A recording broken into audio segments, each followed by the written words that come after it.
But ultimately, we've got to be a country that puts a lot of premium on skills acquisition.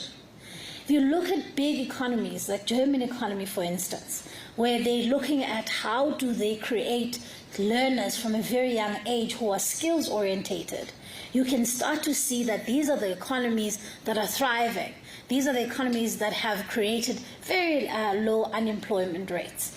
And so as a country, we need to also turn a corner and think about how do we inject the idea of skills development in our education system. And this is why programs like this are so absolutely critical, because it is part of that work that you'll be doing here for the next 3 days that will start to shape the conversation, not only in this room, but outside of this room, to say that we need young people who are skills orientated.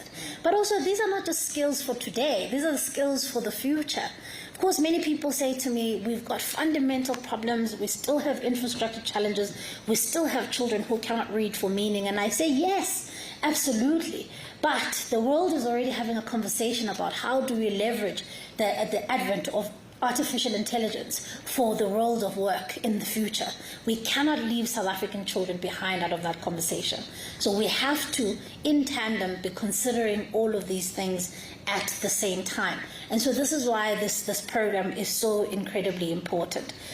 This policy dialogue is also not a side conversation about optional add-ons in the curriculum. I've been very clear that the curriculum as we know it is stable, and stable curricula is important. So what we're saying is we're not wanting to crowd the curriculum further. We're not saying we want to add additional subjects. We're saying, what do we have on offer already that we can augment, that we can make sure that even the learners who go to schools of skills, they're able to move between the Department of Higher Education and Training, DBE, with seamlessly between the two departments and able to acquire skills as and when they need them. But also we have to start thinking about how do we create not only job seekers, but innovators, job creators, people who are going to go on and be industry leaders. We can't do that if we are not already priming ourselves as policymakers about how do we make sure that the curriculum is responsive to that. And so our deliberations at this policy dialogue must align with our drive to improve, however, foundational literacy and numeracy. And the reason why, you may ask, you may say, this is about entrepreneurship. How does it really pertain to even the priority of numeracy and literacy? But ladies and gentlemen, we know the statistics and they're quite stark. And for me, all of these things are interconnected if you are looking at the education system in its entirety. It is important that while we are having these programs and these interventions, that we don't lose sight of the importance of the foundations of learning. If we don't get the foundations of learning right, these things will all not amount to the kind of returns we want to see. So we want to see 0 to 4-year-olds being able to read and being able to be acquainted with the skills of literacy and numeracy.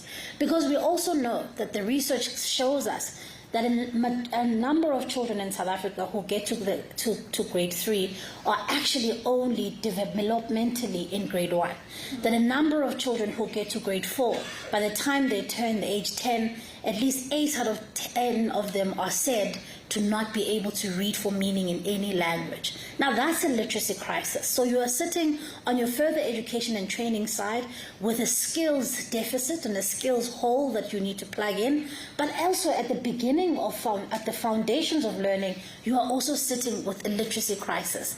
So as I said, that the moment is urgent and you've got to do all of these things at once, but we have to get the foundations of learning right, because we know that when children are well, they are able to read and read for meaning. They're able to take on more difficult subjects, maths, science, accounting, gateway subjects that are needed by the economy, that are needed by industry.